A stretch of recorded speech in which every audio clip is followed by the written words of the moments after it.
I froze in my doorway when I heard the water running. Not the sink. Not the washing machine. The shower. My heart slammed into my ribs. Because I was a single dad. Because my daughter was supposed to be at daycare. All alone. And because I knew, without a single doubt, that someone was inside my house. Then I heard her voice. Soft. Calm. Humming. Like she belonged there. And that's when a realization sent chills down my spine. The stranger, taking a shower in my bathroom, wasn't afraid of me at all. Stay with me.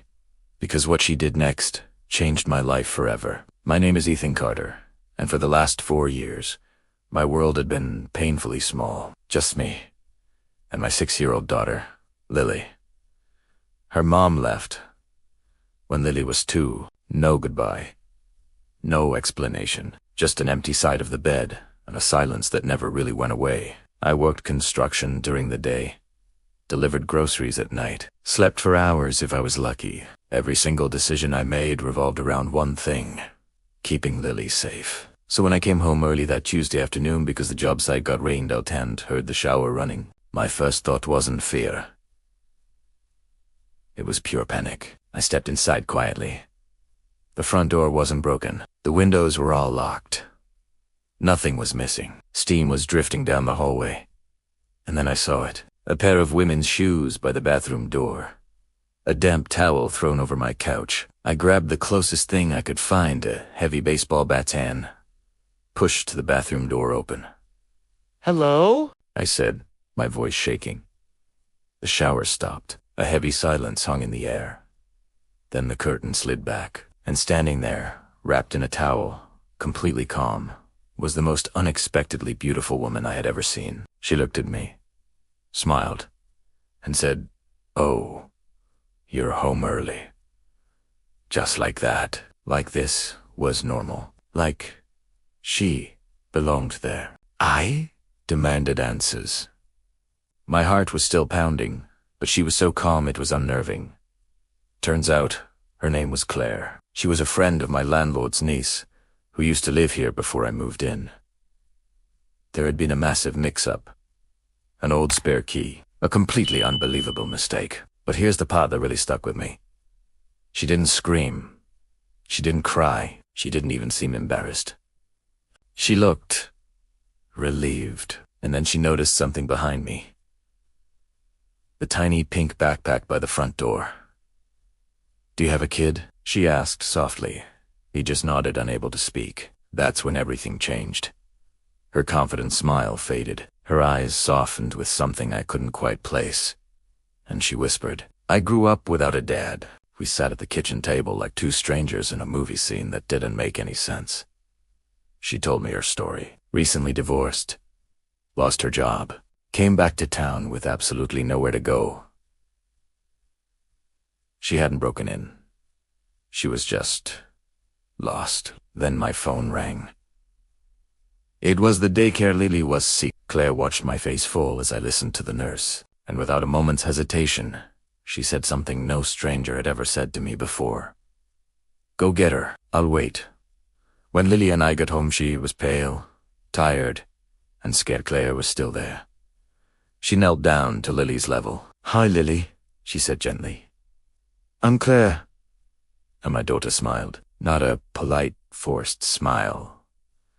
A real one. The kind of genuine, happy smile I hadn't seen in months. Claire didn't leave that night. She slept on the couch. The next morning, she made pancakes. The next week, she helped Lily with her homework. She never crossed a line. Never pushed for anything. Never asked for a single thing in return. But slowly, the house started to feel warmer. The constant, crushing silence started to fade. The house felt safer. One night, after Lily had fallen asleep, Claire looked at me from across the living room and said, "You, Dante, realize how strong you are? Because no one ever stayed long enough to tell you." And that just broke me. After years of holding everything together, those simple words made me feel seen for the first time.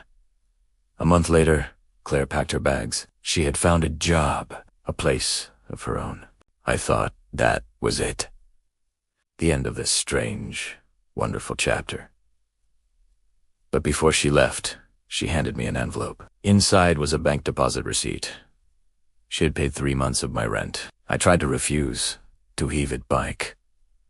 But she just shook her head. "You gave me a home when I had none," she said, her voice thick with emotion. "Let me do the same for you and Lily." As she walked away, Lily ran after her and hugged her legs tight. A long, desperate hug, and that's when I finally understood.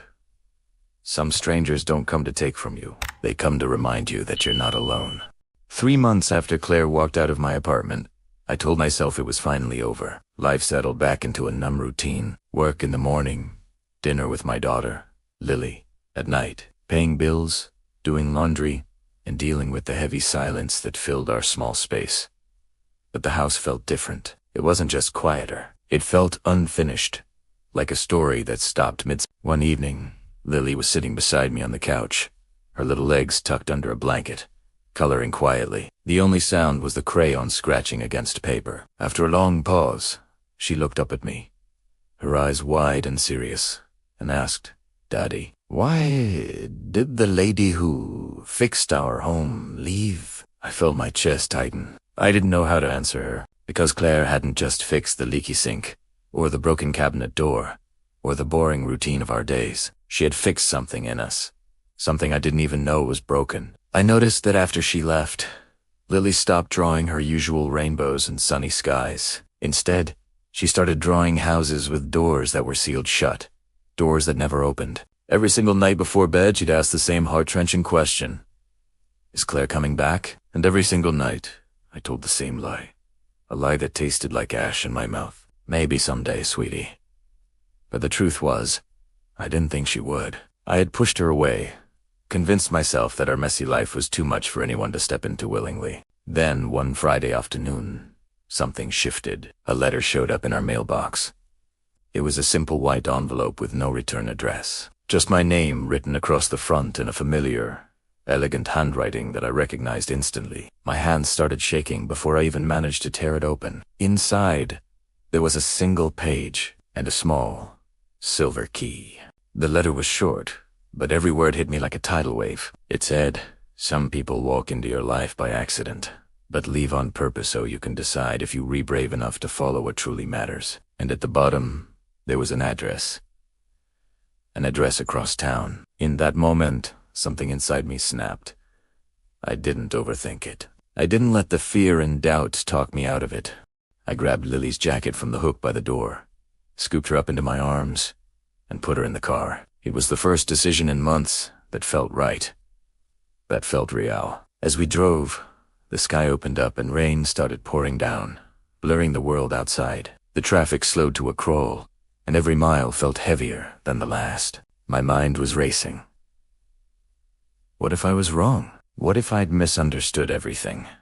What if I was already too late? My knuckles were white on the steering wheel, my heart pounding against my ribs. And then, through the rain-streaked windshield, I saw her. She was standing outside a small cafe, holding a paper cup in both hands, clutching it like she was trying to keep herself from falling apart. Claire looked up when she heard Lily shout her name from the car window. For a split second, she just froze, like a deer in the headlights. Then, her hand flew to her mouth, as if she was trying to hold back a sob. When we finally stood in front of her on that wet pavement, the city noise fading into the background, she spoke first, her voice trembling. "I didn't want to make things harder," she said, her eyes filled with tears. "I didn't want Lily to get attached to me and then lose me, too." Before I could find the words to respond, Lily stepped forward and wrapped her small arms around Claire's legs, hugging her as tightly as she could. "You didn't leave," Lily said, her voice small but steady and full of a child's unwavering wisdom. "You just went ahead of us." That's when Claire broke down completely. And honestly, so did I. All the walls I'd built up over the past 3 months just crumbled. We didn't rush anything. There were no dramatic promises or perfect, movie-like speeches. I just looked at her, at the woman who had turned our world upside down and then put it back together again. And I said the only thing that mattered: come back. Not forever, just for today. A small, watery smile broke through her tears, and she nodded. That night, Claire didn't sleep on the couch like she used to. She didn't move all her things back in. She simply stayed because she chose to. Later that evening, as I stood in the hallway watching her read Lily a bedtime story, the scene felt both familiar and brand new.